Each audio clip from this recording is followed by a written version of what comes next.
বাস্তবতা হচ্ছে প্রথম কথা সরকার চেষ্টা করছে, চেষ্টায় কোনো ঘাটতি আছে বলে অথবা কমতি আছে বলে আমরা দেখছি না।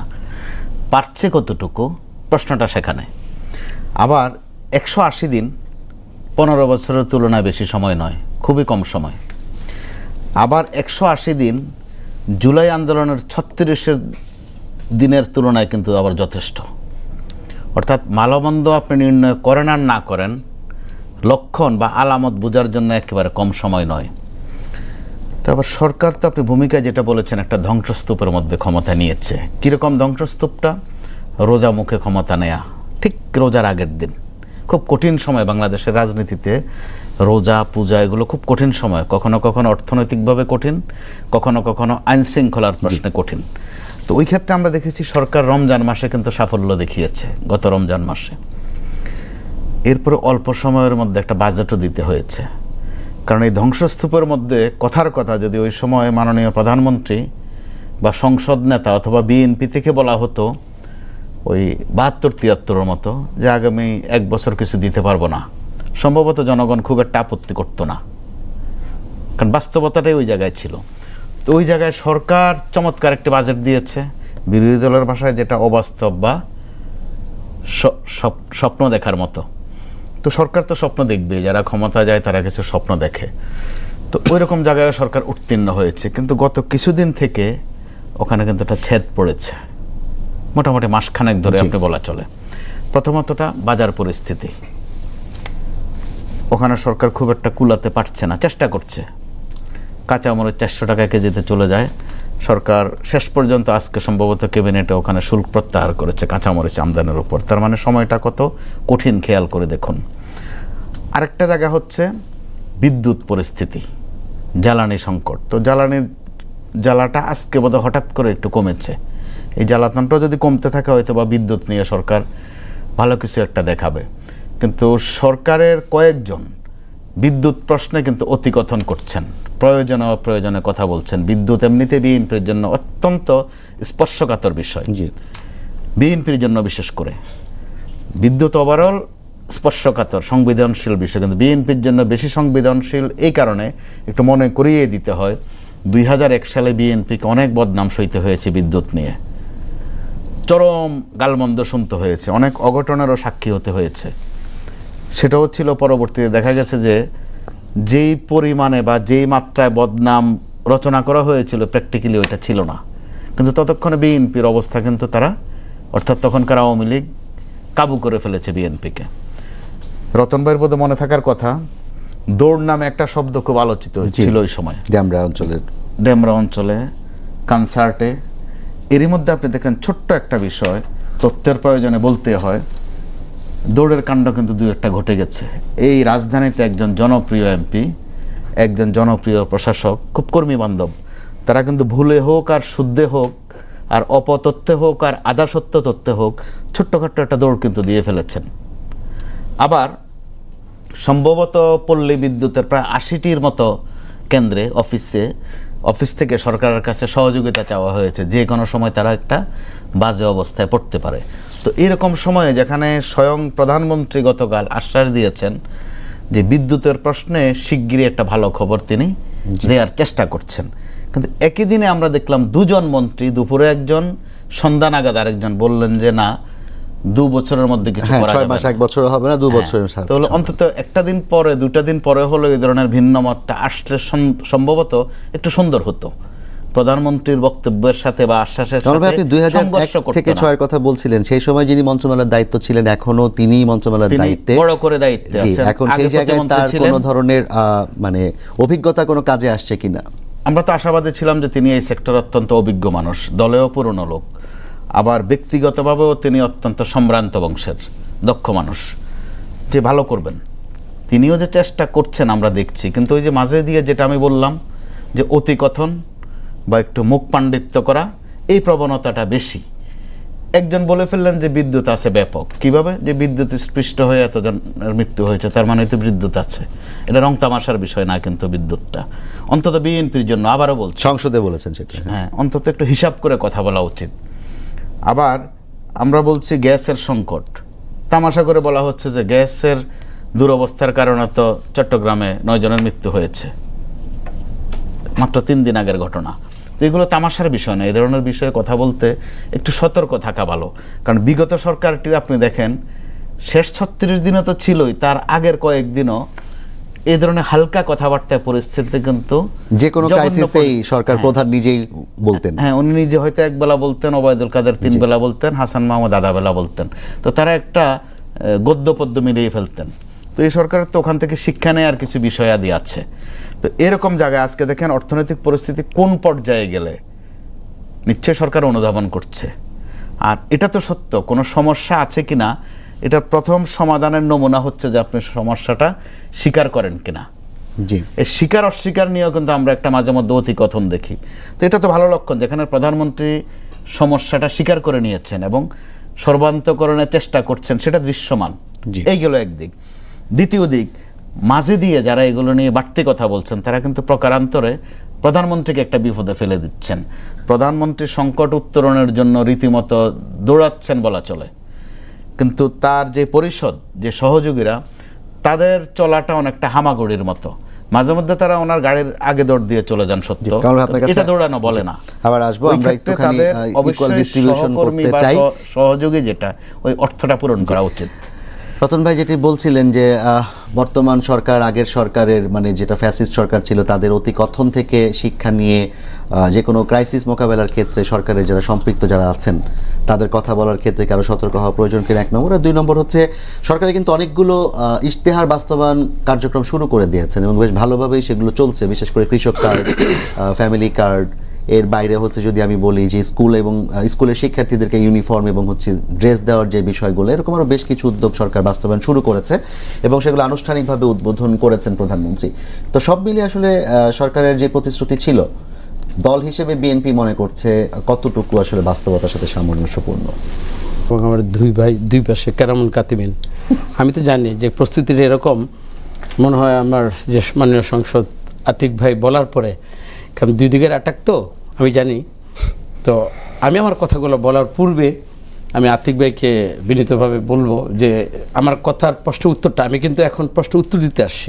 আমার সফলতা যা বলেছেন এটা আপনি বলেছেন, আর সফলতাটাকে কিভাবে আমাদের অর্জনের খাতায় আমরা ঘরে উঠাতে পারছি না, যেই লিকেজগুলো বা যেই সমস্যাগুলো, এই সমস্যাগুলো এটা কি আমার এই সরকারের সৃষ্ট বা অক্ষমতা বা আমার মানে নিজের আমার যে যোগ্যতা, এই যোগ্যতার মাপকাঠিতে আমি ব্যর্থ কিনা, এইটা আমি মনে করব যে বিবেচনা করার জন্য আমি শুধু এতটুকুই বলি, আজকে 6 মাস সরকারের, আমরা 6 মাসে কিন্তু বার্থডে পালন করি না বা কোনো মানে উৎসব পালন করি না, পালন করি 1 বছর যে কোনো পূর্তিটা এইভাবে হয়। তা আমি প্রথমেই অন্ততপক্ষে 6 মাসের মূল্যায়নের জন্য যদি বিএনপিকে আপনি যদি কাঠগড়ায় দাঁড়া করান, সেটা বিএনপির প্রতি একটু অবিচার করা। না, বিএনপি নিজেই তো অগ্রাধিকারমূলকভাবে 6 মাসের কর্মসূচি দিয়েছে এবং সেটা নিয়ে তারা নিজেরাই না, যে কর্মসূচিগুলো দিয়েছে এটার মধ্যে তো তারেক রহমান 1 পা পিছিয়ে নেয় এবং তিনি দিনরাত এই যে কর্মসূচিগুলো দিয়েছে জাতির কাছে যা ওয়াদা উনি এগুলো করে যাচ্ছেন। এখন করতে গিয়ে ধরুন আমি 1 মণ দুধ আমি সংগ্রহ করলাম কোনো কষ্ট করে, 2-1টা চনা যদি ওই দুধের মধ্যে পড়ে যায় পুরো দুধটাই নষ্ট হয়ে যাবে। তা আমার তারেক রহমান যখন সাহসের সহিত হিম্মতের সহিত দায়িত্বটা নিয়েছেন, ওনার কর্মসূচিগুলোর দিকে উনি এগিয়ে যাচ্ছেন। আপনি এর মধ্যে কিন্তু বাইদিসমা বলেছেন শুধু শিক্ষার্থীদের শুধু ব্যাগ বা অন্য কিছু দেয় নাই। আপনার 3 দিন আগে এটা আমার শিক্ষকরা যারা মানে এমপিওভুক্ত যারা, তাদেরকে 2000 কোটি টাকা উইদাউট হ্যাসেল ঘরে বসে SMS এর মাধ্যমে তার এই প্রাপ্তিটা হচ্ছে। বেসরকারি শিক্ষক যারা, বেসরকারি শিক্ষক যারা 70,000 মানুষকে একদিনে উনি এটা দিয়েছেন। দেখেন ওনার যে কর্মসূচির মধ্যে এটা কিন্তু ছিল না, কিন্তু ইন এডিশন উনি কিন্তু এটা করেছেন। তার মানে উনি কাজের মধ্যে আছেন। এখন আসেন বিদ্যুৎ, জ্বালানি এবং যে আমার যে সমস্যাগুলো একটা রিসেন্ট যেটার জন্য সরকারের সফলতাগুলো বা মিল ফ্যাক্টরি যাই আমি বলি ওইটাকে ইগনোর করার বা কোন মন্ত্রী কি বলল কোনটাকে বাস্তবতা স্বীকার করে যে কেন এই ডিফিকাল্টিসগুলো তৈরি হলো এবং এইটার আলোকে আমাদের কি করণীয় আমরা চেষ্টা করে যাচ্ছি কিনা, আমি ওই আলোকে কিন্তু উত্তর দেব। 2-1 মন্ত্রী তার ব্যাপার করতে হবে, যেটা আমার মোস্তফা কামাল যেটা বলতেছিল, ওই যে বস্তুনিষ্ঠ এবং অথেন্টিক ক্রিটিসিজম ওনারা করুক, সেটার উত্তর আমি পরবর্তীতে আমি দেব। বাট কারো ফার্সিক্যাল কথা বা জনগণকে অবহেলা করে বা বাস্তবতার বাইরে গিয়ে কেউ কথা বলবে, ওইটার উত্তর অন্তপক্ষে আমি দেব না, এবং ওইটার জন্য আমি প্রস্তুত না। এবং আমার দল এই ধরনের বাস্তবতার বাইরে গিয়ে কোনো ধরনের কথা বলার জন্য আমাদেরকে কোনো নির্দেশনা দেয় নাই। আমরা মনে করি যে এই ধরনের বাস্তবতা তারেক রহমান ফেস করেছেন এবং এখানে বিরোধী দলের সবাইকে আমন্ত্রণ জানিয়েছেন। যেভাবে সংসদের মধ্যে আমাদের যখন ফুয়েল ক্রাইসিসটা হলো, এই ফুয়েল ক্রাইসিসের মধ্যে যখন সবাইকে নিয়ে, ওনারা ছিলেন জামাত ইসলাম, সবাইকে নিয়ে এটা কিন্তু 3 থেকে 4 দিনের মধ্যে আমরা একদম পজিটিভ একটা রেজাল্ট পেয়েছি। এখন যেই বাস্তবতাগুলো এখন যেটা হয়েছে আপনি দেখেন, এখন তাহলে আমাদের যদি বলেন যে বাংলাদেশে তারেক রহমান ইরানের আর ইরাকের মানে ইরানের আর আমেরিকার যুদ্ধটা লাগিয়ে দিয়েছে, রাশিয়ার আর আমাদের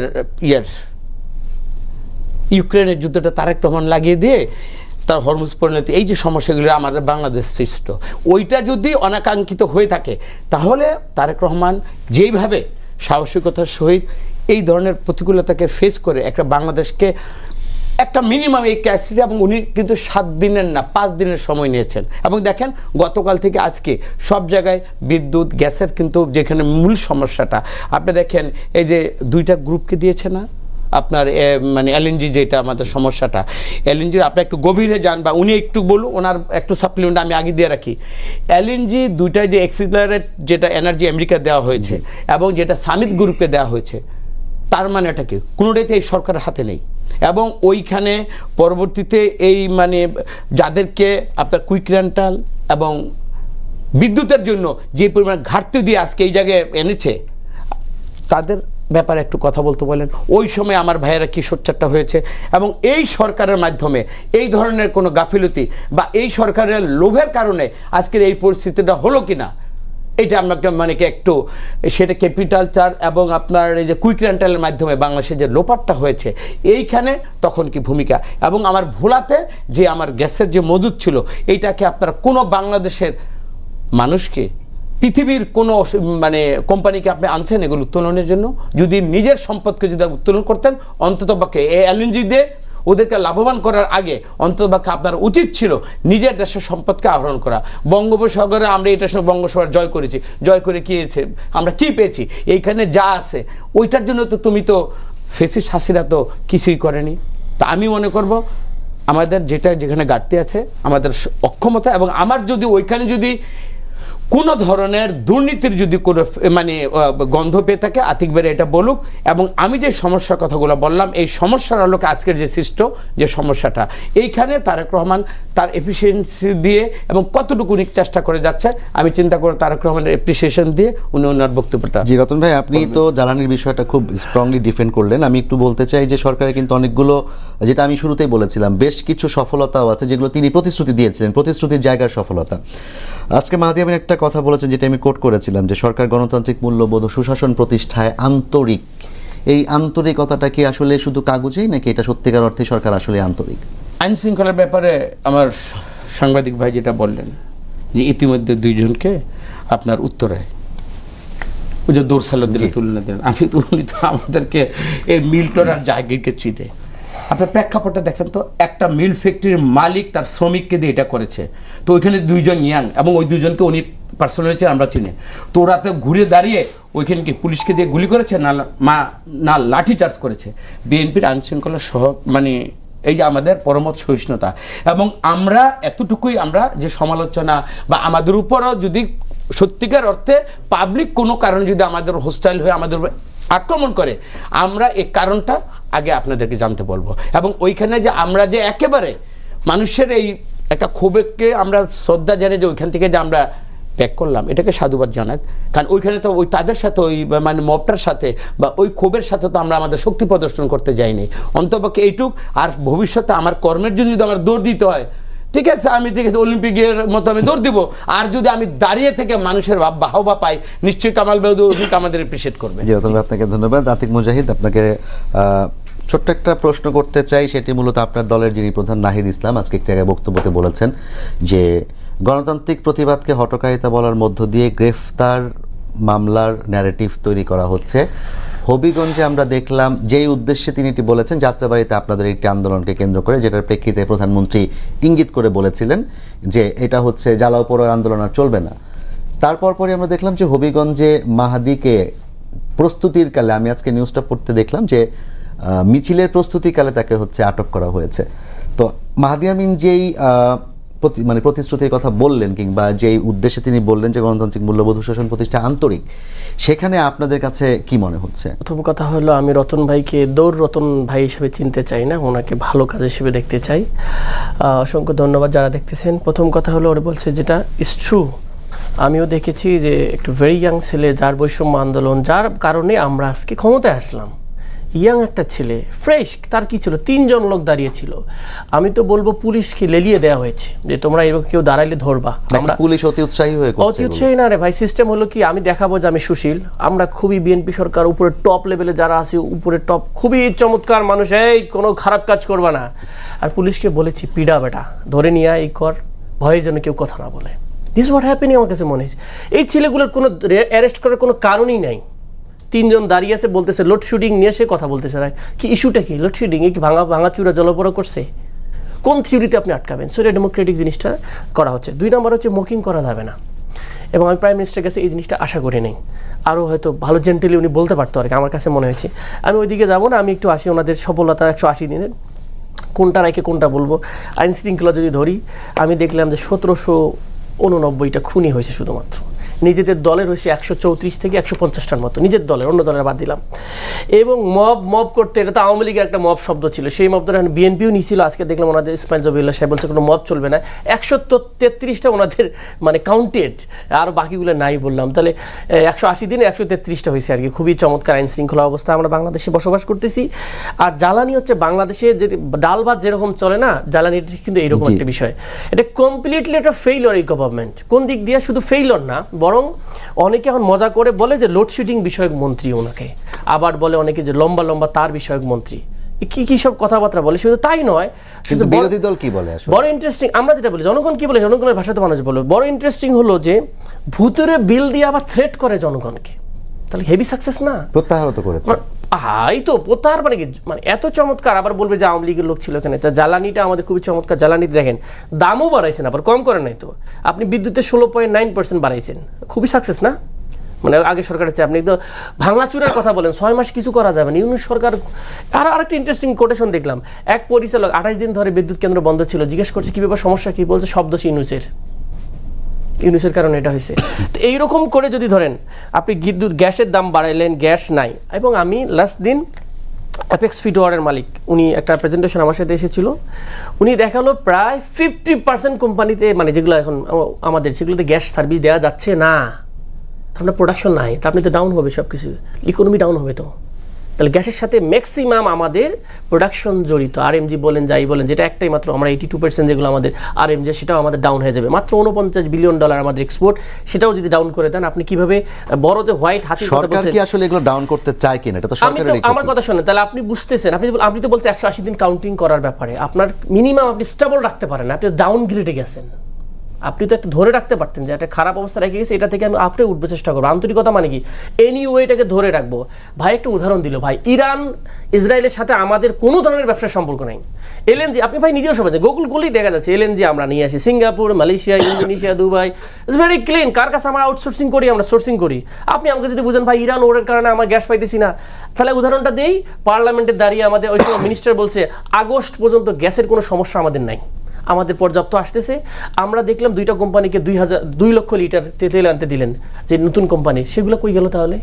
আবার আপনি বলতেছেন যে আমি ইন্ডিয়াকে বলেছি পাইপলাইন দিয়ে আমাকে তেল দিতে, তাহলে আপনি আসলে কি করতেছেন? আপনি তো ক্লিয়ার করতেছেন না। আবার প্রতিমন্ত্রী বলছে টাকার অভাবে কিনতে পারতেছি না, অনিন্দ ইসলাম সাহেব।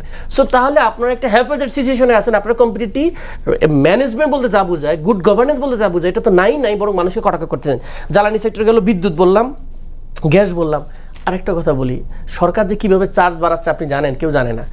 আজকে কথা হয়েছিল এফবিসিএস এর একজন গুরুত্বপূর্ণ ব্যক্তির কাছে, নাম না বলি, সে বলতেছে ভাই ফায়ার সার্ভিসে ওনাদের তো বিভিন্ন কোম্পানি 6-7টা জায়গা থেকে সার্টিফিকেট নিতে রিনিউ করতে হয়।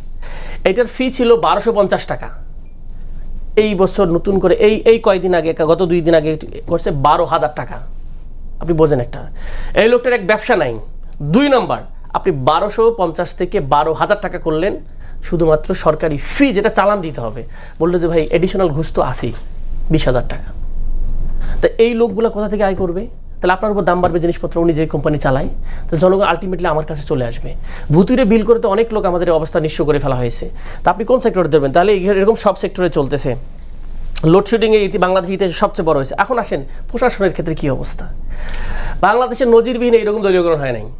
এক নির্বাচন কমিশনের আপনি বসাই দিয়েছেন এমন এক লোক, যেটা আপনার নির্বাচনী কমিটিতে ছিল বিএনপির, তাকে নিয়ে আপনি এডিশনাল সেক্রেটারি চুক্তিভিত্তিক দিয়েছেন।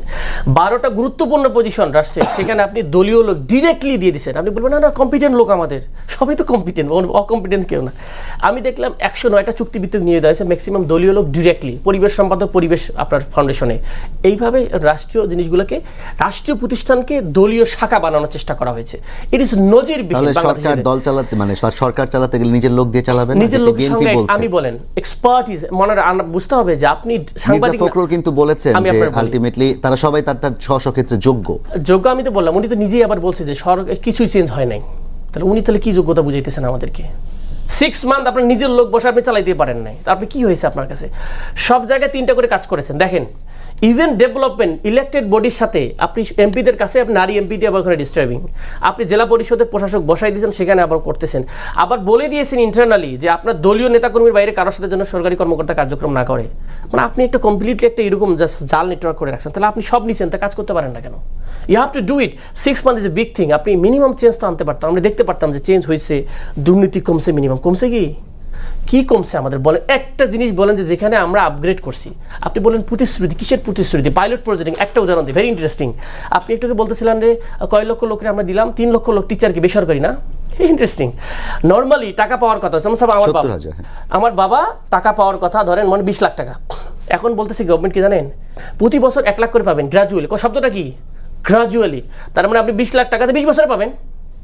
কি লাভ হইলো? তাহলে আমার টাকা দরকার 20 লাখ, আপনি একবারে দেওয়ার কথা, তাহলে আপনি 3 লক্ষ লোক বেশি দিলেন। আগের সরকার তো দিতেই পারে, দিতেই না দিলেও বেশি করে দিতে আমার কথা চেষ্টা করেন। তার ওখানে নিয়ে গেছে টাকা মেরে সব, ওটার কথা দূর নয়। তাহলে আপনি 1 লাখ করে দিচ্ছেন, লাখের দরকার 20 লাখ। 1 লাখ 20 বছর লাগবে, মারা যাওয়া শেষ, কিছু হবে না। তো এইভাবে যদি আপনি করেন পাইলটিং, সব জায়গাতে পাইলটিং। শুধু সার্ভে করার জন্য আমরা যেটা অ্যাকর্ডিং টু রিপোর্ট 2000 কোটি টাকা আপনারা দিচ্ছেন। সার্ভে কারে দিয়ে করাইছেন? আমার কাছে রিপোর্ট আছে। আমার উপজেলায় 3টা উপজেলা, আমার আসনে ছাত্রদল যুবদল এবার ওনাদের লোক ছাড়া একটা লোকও, আমি বলবো না যে ফ্যামিলি কার্ড আমার লোক নিতে হবে, সাধারণ মানুষের কাছে ছেড়ে দিচ্ছেন। তাহলে সাধারণ মানুষ সবাই নেন যে আপনি কম্পিটেন্ট মনে করেন। ওনার দলের বাইরে করছে বলে ওনাদেরকে বন্দি করে রাখা হয়েছে। আপনি কোন জায়গায় চালাতে পারতেছেন? আপনি তো পুরো মনে হচ্ছে যে সব খাইতে হবে, একটা এরকম প্ল্যান করতেছেন। আসেন এখন আপনার গ্যাস সাপ্লাইয়ের ক্ষেত্রে ফ্লোটিং, যেটা এফএসআরও ভাইয়ের কথা, এফএসআরওতে আসি। সামিট গ্রুপ ভাই বললো যে কীভাবে কী কথা বলছেন, আমি এই যে নিয়ে আসছি। হাইকোর্টের হাইকোর্টের এখানে স্টে করা ছিল যে সামিটটা যেন না করতে পারে, এই সামিট এলএনজি 3rd টার্মিনাল, খেয়াল করেন, সেটাকে স্টপ করে রাখা হয়েছিল ইন্ট্রিম আমলে, কোনোভাবে সুযোগে পায় নাই। সুন্দর করে এটা উইথড্র করে নিছে গভর্নমেন্ট। তার ফাইলিং এই সরকারে রিসেন্টলি আসার পর উইথড্র করেছে বিপিসি, এবং এটা করতে চায় নাই বলে কয়েকজনকে সরানো হয়েছে ওখান থেকে, পরিচালকদেরকে, যারা দেশপ্রেম ভালোবাসে, যারা এইরকম এস আলম গ্রুপ এবং সামিট গ্রুপ যারা, এবং in the name of Chinese company সামনে, বা চাইনিজ বলে সবাই চাইনি এরকম না, সামনে একটা রাখছে আর কি। এবং সামিট গ্রুপের সাথে সরাসরি আপনি জানেন সজীব ওয়াজেদ জয়ের যে সম্পদ যেগুলো নিউ ইয়র্কে আছে, সবগুলো সামিট গ্রুপের টাকা দিয়ে কেনা। সো আলটিমেটলি সামিট গ্রুপ আজকে দেখলাম এস আলমকে আপনার করার সুযোগ দিচ্ছে, এলসি করার সুযোগ দিচ্ছে। তাহলে আপনি তো আবার সেম এস আলম সামিট গ্রুপের একটা প্রোডাক্ট হিসেবে বলবো যে আপনি এই সেক্টরটা ওদেরকে দিয়ে আপনি মজা নিতেছেন, যারা সব দোষ হচ্ছে অমুকের তমুকের। আপনারা এটা আপনারা চালাইতে কমপ্লিটলি ব্যর্থ। তাহলে আপনি কোন জায়গায় চালাইছেন? গভর্নমেন্টের পলিসি ঠিক নাই। আপনারা বলতেছেন আপনার প্ল্যান আছে, কোন সেই প্ল্যান আমরা খুঁজে পাইনি। আপনি শুধুমাত্র কার্ডের কথা বলছেন, সেই কার্ডগুলো এক্সিকিউশন যারা করাচ্ছেন সেটা কমপ্লিটলি হবে কিনা সেটা আমাদের সন্দেহ আছে। এবং টাকা যেহেতু নাই, আপনি অ্যাট দ্য এন্ড মাঝের মধ্যে এসে বলবেন যে আমাদেরকে শর্টেন করতে হবে আমাদের budget. This is what happening. Atiq ভাই, আপনাকে ধন্যবাদ। আতিক মুজাহিদ পুরো সময় জুড়ে তিনি অভিযোগই করে গেলেন, সরকারের সাফল্যের জায়গাটায় তিনি প্রতিশ্রুতির ক্ষেত্রে বললেন যে আসলে তার যে প্রতিশ্রুতি ছিল বাস্তবতা সম্পূর্ণ। একটা পয়েন্ট কি ভাই সুবিধা হবে আলোচনায়, 1 কোটি জবের কথা বলছিল। আমি দেখলাম প্রথম আলোতে 25,000 জব অলরেডি 6 মাসে কাট আপ হয়েছে। 1 কোটি জব ডেভেলপ করে বলছিল, 25,000 কাট আপ হয়েছে, ছাটাই হয়েছে। চিন্তা করে এখন কি করবে? তো এখানে একটা বিষয় আমি খুব মনোযোগ দিয়ে শুনেছি মাননীয় সদস্য আতিক মুজাহিদের বক্তব্য, এবং আমার অত্যন্ত ঘনিষ্ঠ মানুষ রতন ভাইও খুব মনোযোগ দিয়ে শুনেছেন, আপত্তি করেননি কোথাও। অর্থাৎ এটার মধ্যে বিরোধী দলের এই ধরনের সমালোচনা প্রকারান্তরে সরকারের জন্য এক ধরনের সহযোগিতা। কিন্তু খুব বিস্ময়ের বিষয় হচ্ছে আতিক মুজাহিদের সংসদে আজ পর্যন্ত এই ধরনের কোনো বক্তব্য রাখছেন না। বলছি একটু শেষ করি আমি।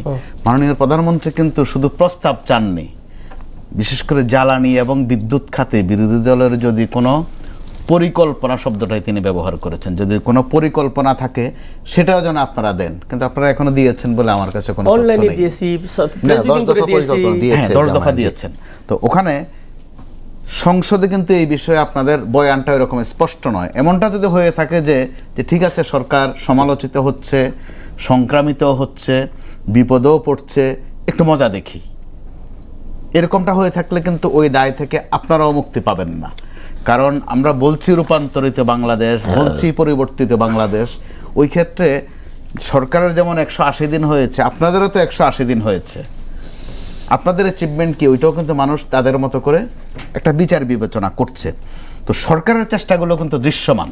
জি, বিশেষ করে আগামী অর্থ বছর কিন্তু এরই মধ্যে কমিয়ে আনা হয়েছে 9 মাসে বোধহয় আগামী অর্থ বছর ট্রানজিশনাল হিসেবে 9 মাসে করা তো হয়েছে। ওই ক্ষেত্রে কোন পর্যায়ে গেলে, চিন্তার প্রখরতা কোন মাত্রায় গেলে যে আমাদের অর্থ বছরের টাইম ফ্রেমও আমরা চেঞ্জ করে নিলাম, এটা যেন অপচয় কিংবা দুর্নীতির সুযোগ কমে আসে, কমে আসে। অর্থাৎ সরকার অ্যাটেনশনের প্রশ্নে কিন্তু সর্বোচ্চ পর্যায়ে আছে বলা চলে।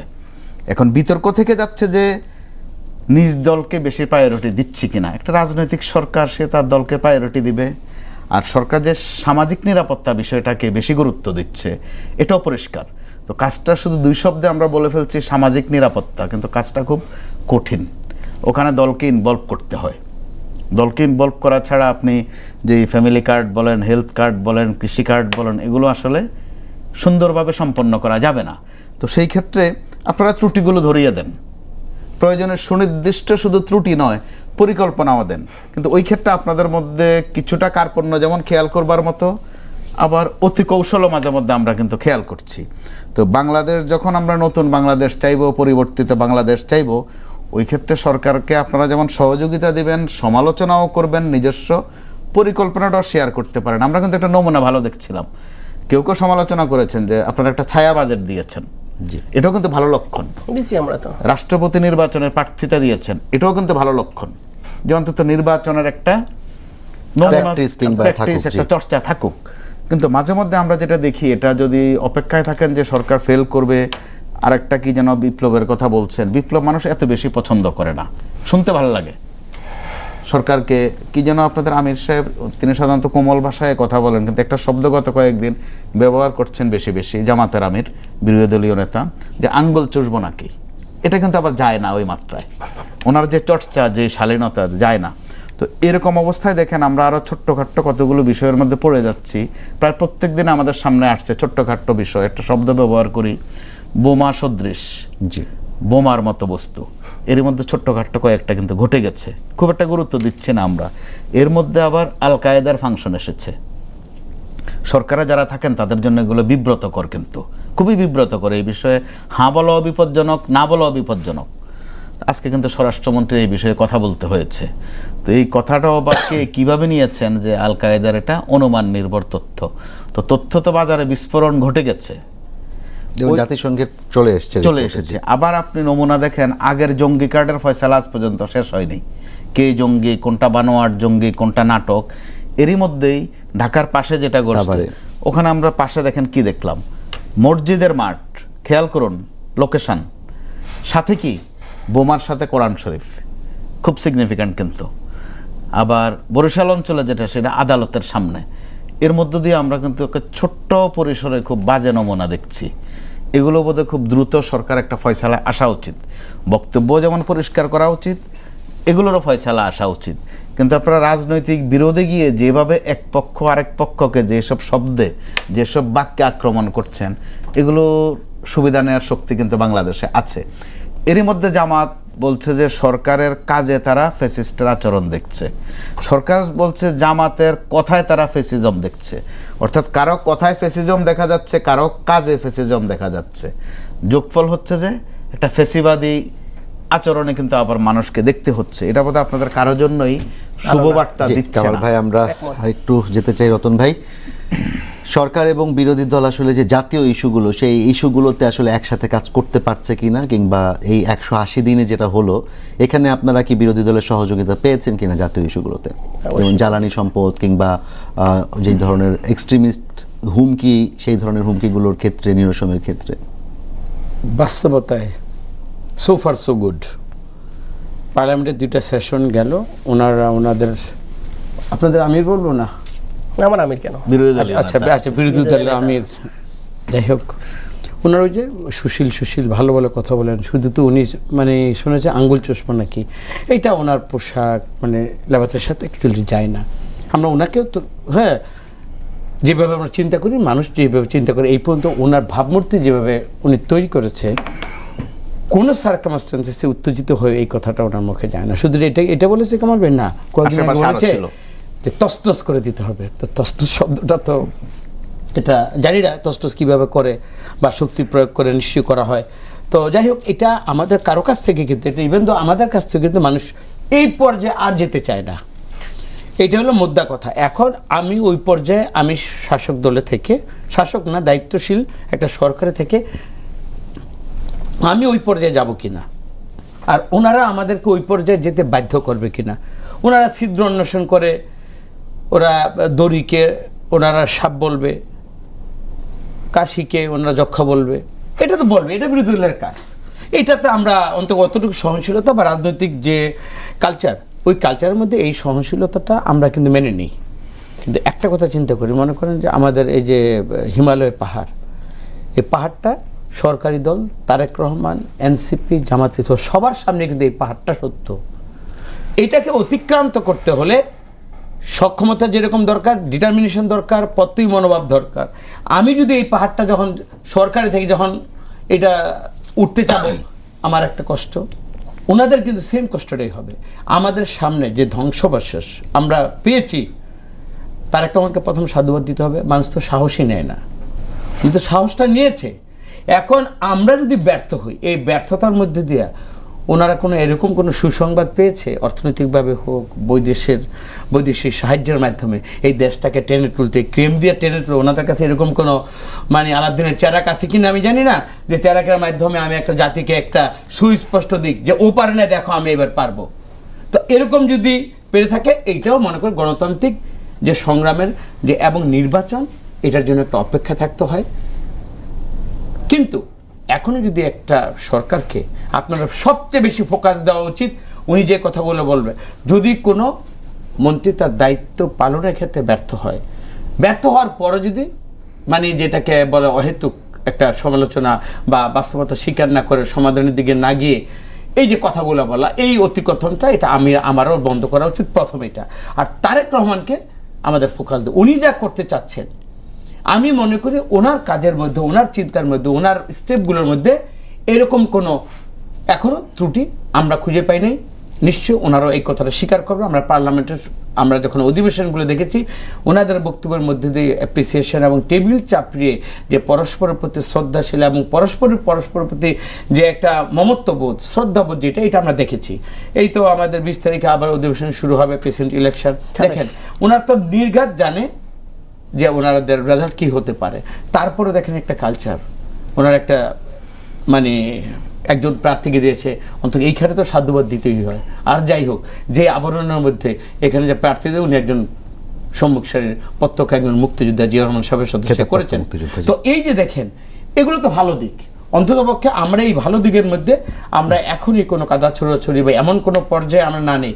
বিশ্বাস করুন, সবচেয়ে বেশি খুশি হচ্ছে কি আমাদের এই যে কথার মারপ্যাচের মধ্যে কে হচ্ছে, যে সবার যারা শত্রু, এখন কেউ যদি মনে করি যে না ওকে আসতে, আমাদের এই কথার মধ্যে সবচেয়ে যে খুশি হচ্ছে, সবচেয়ে বীজ বপনের যে এইখানে একটা আবার নতুন করে এই গণতন্ত্র পরিবেশ এই বাংলাদেশকে যারা কুলুষিত করতে চায়, যারা আজ পর্যন্ত তাদের পাপের জন্য যারা মাপ চায় নাই, তাদের মানসিকতাটা কি আপনারা মনে করেন তারা কোনো মানবিক দৃষ্টিভঙ্গি এবং কোনো মানবতার আবার কোন দৃষ্টিভঙ্গিতে বাংলাদেশ আসবে প্রতিশোধ না, তারা হুমকি দিয়ে যাচ্ছে। হ্যাঁ, যে অমুক একটা ভেঙেছে বাংলাদেশে এই অঞ্চল আমি যা সরকার করে দেব, তখন কি উনি পড়বে না, উনি পড়বে, আমি পড়বো না? তা আমার মনে হয় যেই জিনিসটা সবাই মিলে আমরা যেটাকে দানবকে সরিয়েছি, এই শাসনের মধ্যে যদি আমার কোনো গলতি দেখে, আমি তো গলতির প্রোটেকশনের জন্য বা গলতিকে আপনারা মেনে নেন ওইটার জন্য তো আমরা এখানে কথা বলতে আসি নাই। দেখেন, আমি ওনাকে এসকেপ করতে পারতাম যে না ভাই এখানে গেলে আমি তো জানি আতিক ভাইরা কি বলবে, তো আমি তো এই জন্য ঘরে বসে থাকবো না। আমি আতিক ভাই একটু আল্লাহর হস্তে, ওনারা তো মানে মানুষ কিন্তু দিনের কথা বলেন বা ভালো ভালো কথা বলেন, মানুষের কাছে 24-এর কাছ থেকে অ্যাকসেপ্টেন্স আছে ওনার, যে অন্তত বাস্তবতা নিরিখে অন্তপক্ষে যদি আমাদের পথ চলাটাকে সহজ করে দেন, এবং সহজ করার জন্য যদি সাজেশনস আকারে তারেক রহমানকে, ওনার সুযোগ আছে, ওনাদের কিন্তু সুযোগ আছে, প্রতিটা মন্ত্রীর সাথে কিন্তু ওনাদের এই যে মানে অধিবেশনের পর আগে পরে ওনার সাথে আমার খুব সখ্যতা, আমার কাছে উনি দুঃখের কথাগুলো বলতে পারে, করণীয়টা ভাই আপনারা ঠিক করতেছেন না, আবার আমি বলতে পারি আমাদের কি করা উচিত। এই ধরনের একটা সহমত, আন্তরিক একটা সম্পর্কের মধ্যে দিয়ে দেশটাকে এগিয়ে নিয়ে মানে যাওয়া উচিত। জি, রতন ভাই আপনাকে ধন্যবাদ। ডক্টর আতিক মুজাহিদ, তিনি যেটি বললেন যে আপনাদের পারস্পরিক সৌহার্দ্য কিংবা সহমর্মিতা, এটি কি আসলেই সরকারকে সহযোগিতা করার জন্য কিনা, 1 নম্বর। 2 নম্বর হচ্ছে আমরা দেখেছি ফ্যাসিস্ট আমলে, বিশেষ করে প্রধানমন্ত্রী তিনি যখন ছিলেন দণ্ডপ্রাপ্ত আসামি, তিনি বারবার বিএনপি জামায়াত জোটের 2001 থেকে 6-এর দুঃশাসন, ইন্টারিম সরকারের তৎকালীন যে সরকার ছিল তাদের অজুহাত দিয়ে তিনি বিভিন্ন ধরনের সংকট মোকাবেলার চেষ্টা করতেন। এখন মানুষের কাছে কি এরকম পারসেপশন তৈরি হওয়ার কোনো সুযোগ আছে কিনা যে আবার বিএনপি সরকারও এই অজুহাত তৈরি করছে যেইটা তারা করার কথা ছিল সেটা না করে, এরকম কোনো পারসেপশন তৈরি হওয়ার সুযোগ আছে কিনা? আচ্ছা, প্রথম আমি পজিটিভ কথাটা বলি। আমি ভাইকে বলে রাখতে পারি, বাংলাদেশের স্বার্থে, বাংলাদেশের ফরেন পলিসিতে, সিকিউরিটিতে, ন্যাশনাল ইন্টারেস্টে will not C any party. আমি বলে দিলাম, আমরা বিএনপি টিএনপি দেখি না, আমরা গভর্নমেন্টকে we are going to support. বাংলাদেশের স্বার্থে কথা বোঝেন, এনিথিং দ্যাট আমাদের ফরেন পলিসিতে আমাদের ইন্টারেস্ট করে আমরা একসাথে আছি। আপনি দেখবেন, আপনি ফরেন ইস্যুতে আসলে একসাথে হয়ে যাই। 2 নম্বর, national security. Awami League is a national security threat, কারণ সে ইন্টারনাল ফোর্স হিসেবে না, সে একটা বাইরের এজেন্ট হিসেবে বাংলাদেশে কাজ করে। So this is security threat. এই ক্ষেত্রে আমরা সবাই একমত। আপনি যখন আওয়ামী লীগ নামক দেখবেন যে বিএনপি জামাত এনসিপি দেখবেন যে ঠিকই জায়গার মতো নেমে গেছে। কি ভাই কথা ঠিক বলছি? এটাতে হয়ে না, এটাতে সবাই অ্যালাইড আছে। সো শতভাগ সত্য, এটার ব্যাপারে কোনো দ্বিমত নাই। যদি ভাবে আর হাসি মুশকি মুশকি, এটা সুযোগ নাই, সুতরাং এটা মজা নেওয়ার কোনো সুযোগ নাই। কেমন, এটাতে ক্ষেত্রে সবাই একমত। আমাদের ভিতরে দ্বিমত অনেক বেশি, অনেক কিছু হতেই পারে, মানে স্বাভাবিক, পার্টি হিসেবে দুই দলের। তো সেই জায়গা থেকে আমরা কোনো, বাট যেটা হলো আপনি যেটা বললেন যে আমাদের আর্টিফিশিয়াল কেন, নো, আমরা অনেস্টলি স্পিকিং, খেয়াল করেন, আমরা কিন্তু পিওরলি বাংলাদেশকে ভালো জায়গায় দেখতে চাই, একদম অনেস্ট, যে বাংলাদেশের এরকম থাকা দরকার নেই। তো বিএনপি কি দেখতে চায় না? এখন বিএনপিকে যে দেখতে চাই, তো আমরা কিভাবে পাবো তার প্রমাণটা দেওয়ার জন্য প্রথম কাজ হলো বাংলাদেশ পরিবর্তনের জন্য ইনস্টিটিউশনস দরকার, যেন আপনি ব্যক্তি না থাকলেও প্রতিষ্ঠানগুলো ধরে রাখতে পারে। যেটা বললাম যে ঘুষ খাইতেছে, কোনো আর সমস্যা হইতেছে না। একটা ইউনো খুব পাওয়ারফুল হয়ে গেছে, সে জানে যে আমার সাথে আমি অমুক দলের সাথে কানেক্টেড আছে, সো আপনি কিছু করতে পারবেন না, আমি আপনার চেক আপ রেখে দিব। তো এইটা যদি হয়, তা ইনস্টিটিউশনালি তো ফাংশন করবে না, ব্যক্তি ফাংশন করবে বা ম্যাল প্র্যাকটিস ফাংশন করবে।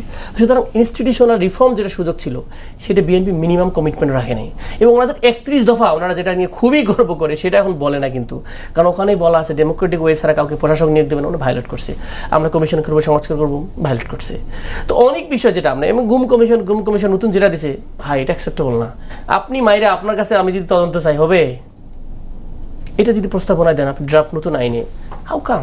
তার বাংলাদেশকে আপনি কোন জায়গায় দেখতে চান? যদি ওল্ড সিস্টেমের মাধ্যমে নতুন দেন, এটা হবে না।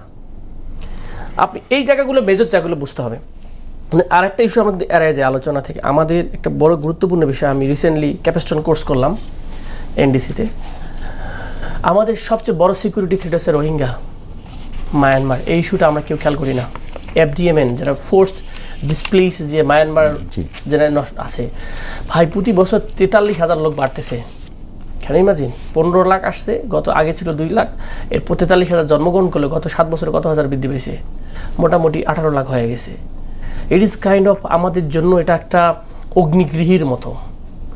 ওখানকার লোকজন আমাদের 3:1, 3 জন রোহিঙ্গা, 1 জন বাংলাদেশি। এটা মায়ানমারের জিনিস আমাদের পুশ করে দিয়েছে, আমাদের সিকিউরিটি কতটা খারাপ অবস্থা রয়েছে। জাতীয় বিষয়গুলো আমাদের কিন্তু কোনো অ্যাড্রেসই হয় না। আরও বিগ ইস্যু বলি, ইয়াবা, আমি একটা স্ট্যাটিস্টিক দেখতেছিলাম, 2010 সাল পর্যন্ত ইয়াবা মানে সিজ করেছে মাত্র 0.53 মিলিয়ন ধরেন সামথিং।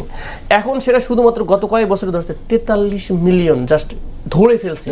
একটা ছোট অংশ, তার মধ্যে যদি 20% ধরে, তাহলে 80%। আমি বলি এমন কোনো গ্রাম নাই যেখানে ইয়াবা এবং ইন্ডিয়া থেকে টাফেন্ডল কি ট্যাবলেট আসতেছে। তাহলে ক্রিস্টাল মেথ, আমাদের যুব সেচ, আপনার কি মারামারি করুন। আমি তো মাঝে মাঝে কনসার্ন অ্যাবাউট আওয়ার নেশনস, আমাদেরকে তো যুদ্ধ ছাড়াই শেষ করে ফেলতেছে।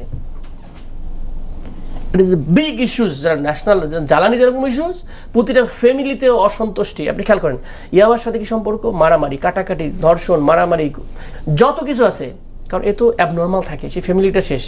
এবং তারা এটা করার পরে তারা অনেকে পর্নোগ্রাফিতে আসক্ত এবং তারা এই ধর্ষণে চলে যায়, চুরি রাহাজানি। তার মানে একটা মাদকাসক্ত জেনারেশন আসতেছে, we do not know how to deal ইট।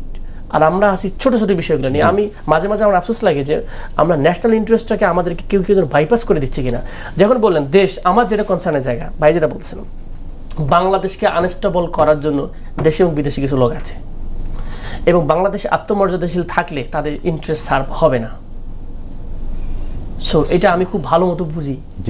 এই জায়গাটাতে আমার মনে হয় পলিটিশিয়ানদের একটা মেজর জায়গা থাকা উচিত। পার্টিশন, আমি বলি ওনারা তো অসংখ্য করবে যে আমাদের পার্টি দরকার না, সবার আগে বাংলাদেশ বললে আপনারা প্লিজ আপনাদের পার্টিশন জিনিসটা একটু সরে আসেন। বলেন যে পার্টির মধ্যে যোগ্য লোকদের দিবেন না, আর সাধারণ মানুষের যোগ্যদেরকে দেন, মেরিটোরিয়াল বেসে আসেন। আপনারা যদি বলি এখন অনেস্টলি বলতেছে সেক্রেটারিয়েট ফাংশন করতেছে না, এমন কিছু লোকরা আপনি সেক্রেটারি বানাইছেন আপনার দলের লোক যার কারণে, এটা ওই সেক্রেটারি জানে না হাউ টু ফাংশন ইট। তার কাছে আপনি কিভাবে দেশের স্বার্থ উদ্ধার দেখবেন? সে তো আমাদের 3 মিনিট সময় আছে, আমি সবার কাছ থেকে আবার 1 মিনিট করে শুনতে চাই। মোস্তফা কামাল ভাই খুব গুরুত্বপূর্ণ কিছু কথা হাজি মুজাহিদ বলেছেন, খুব গুরুত্বপূর্ণ বিষয় যোগ করেছেন তিনি। এই প্রেক্ষিতে আমার বলতে হয়, সাধারণ কাউকে যে আপনি জিজ্ঞাসা করেন যে আমাদের স্বরাষ্ট্রমন্ত্রী কে, পররাষ্ট্রমন্ত্রী কে, ঠিকঠাকভাবে বলতে পারবে না। সাম্প্রতিক কিছুদিনের ঘটনায় সার্জিও গোরকে এটা কিন্তু ঠিকভাবে জানে, পাড়া মহল্লায় আলোচনা হয়। অজিত দোভালকে খুব ভালো করে চেনে, দীনেশ ত্রিবেদীকে চিনে, ভালো করে চেনে। পরাগ জৈনকে, তিনি কবে আসছিলেন, এসে কোথায় থাকলেন। এই সঙ্গে আপনি দেখেন বলা হচ্ছে যে ভারতের সাথে আমাদের সম্পর্ক ভালো করতে হবে, ভালো করার আগে স্বাভাবিক করার বিষয় আছে, এখনও স্বাভাবিক হয়নি। কিন্তু তাদের সীমান্ত লাগোয়া ফেন্সিডিল সহ বিভিন্ন নেশাদ্রব্য কিন্তু আসতে কোথাও বাধা পড়ে না। কাঁচামরিচ বা টমেটো আনতে গেলে অনেক কাগজপত্রের বিষয় আছে, ফেন্সিডিল আসতে কোনো সমস্যা হয় না। মিয়ানমার উত্তেজনাকর অবস্থায় আছে, গোটা দেশটাই একটা বারুদের মধ্যে। তাদের ইয়াবা কিন্তু আবার আমাদের দেশে ঠিকঠাকভাবে আসে, আপনি ভেবে কুলাবেন না যেটা কোন দিক দিয়ে আসে, পানি পথে না স্থল পথে না আকাশ পথে। তো আমাদের কিন্তু এখানে একটা ভাবনার বিষয় আছে। আর এর ফাঁকে যেটা রোহিঙ্গা এখন শুধু কিছু মানুষ নয়, এখানে একটা অর্থনীতি যোগ হয়ে গেছে, কূটনীতি যোগ হয়ে গেছে, আইন শৃঙ্খলার অভ্যন্তরীণ নিরাপত্তা যোগ হয়ে গেছে। ওই ক্ষেত্রে মাননীয় সংসদ সদস্য আতিক মুজাহিদ যেটা বললেন, রতন ভাই নিশ্চয় সেটার গুরুত্ব উপলব্ধি করেছেন। আমি রতন ভাইয়ের কাছে যেতে চাই। রতন ভাই, আপনারা এই গুরুত্বটা কি বুঝেন কিনা এবং 1 মিনিট একটু বলবেন, এবং এটা নিয়ে আসলে সরকার কনসার্ন কিনা এই সমস্ত পলিটিক্যাল কিংবা রাজনৈতিক ন্যারেটিভের বাইরে গিয়ে। আগের কথার মধ্যে ছোট্ট একটা কথা বলি, উনি যে অঞ্চল থেকে এমপি হয়েছেন ওখানে তো আবু সাইদ শহীদ হয়েছেন না? জি। আবু সাইদের শহীদের স্তম্ভটা ওটাকে আমরা দাঁড় করে রাখতে চাই? ওই শক্তিগুলো যদি বাংলাদেশে কোনদিন আসে, বাংলাদেশের কোনো স্তম্ভ, 1400 যারা শহীদ হয়েছেন কোনো স্তম্ভ থাকবে না। এই চিন্তাটা আমরা সবাই সম্মিলিতভাবে করব। উনি যে কথাটা বলেছেন যে গুলিতে একটা মানুষ মরে, এক ফেলানি মরে, আর যেই বীজ ঢুকেছে রক্তের মধ্যে, এবং যেসব টিভি চ্যানেলগুলো পার্শ্ববর্তী দেশ থেকে বাংলাদেশে চলে, এইটার মধ্যে আমার কাজের বুয়ারা আরে কখনো বাংলা চ্যানেলই দেখে না, ওইখান থেকে কাশুটি কি আছে এগুলা দেখে ওদের মন মানসিকতা এবং ঝগড়াটে পরকীয়া এগুলোর সাথে সবাই কিন্তু একটা মানে মিনিয়াগতভাবে মানে মজ্জাগতভাবে এটা ঢুকে গেছে। শুধু আপনি মনে করলেন এই জন্য তো ওই যে গুলিতে যতগুলো মারে তার থেকে বেশি মারতেছে আমাদের এই অপসংস্কৃতি ইয়াবা সকলে যে যতগুলো কি আইটেম বললো এগুলো বাংলাদেশে অবারিত করেছে। এটা মায়ানমার বলেন এবং আবার ভারত বলেন, ওরা আমাদেরকে এই প্রজন্মটাকে ধ্বংস করে দিয়েছে। তবে এই ক্ষেত্রে আমি তারেক রহমানকে রিসেন্ট দুইটা আমি ফুটবলের ফাইনাল খেলায় গেলাম। একটা হলো আমাদের সাজ্জাদ সুমনের যে গুম হয়েছে, ওর একটা টুর্নামেন্টে গেলাম, মিনিমাম একটা লোকাল একটা এরিয়াতে 25,000 লোক। গত পরশু এই যে একটা ফুটবল খেলা দিকে আমরা গজের একটা টুর্নামেন্টে দেখলাম, ইয়াং জেনারেশন যেভাবে ডাইভার্ট হচ্ছে, আমার মনে হয় যে আমাদের খেলাধুলা এবং ইবাদতের দিকে, ধর্মের দিকে যদি আমরা ডাইভার্ট করি, ধন্যবাদ জানাচ্ছি আমরা।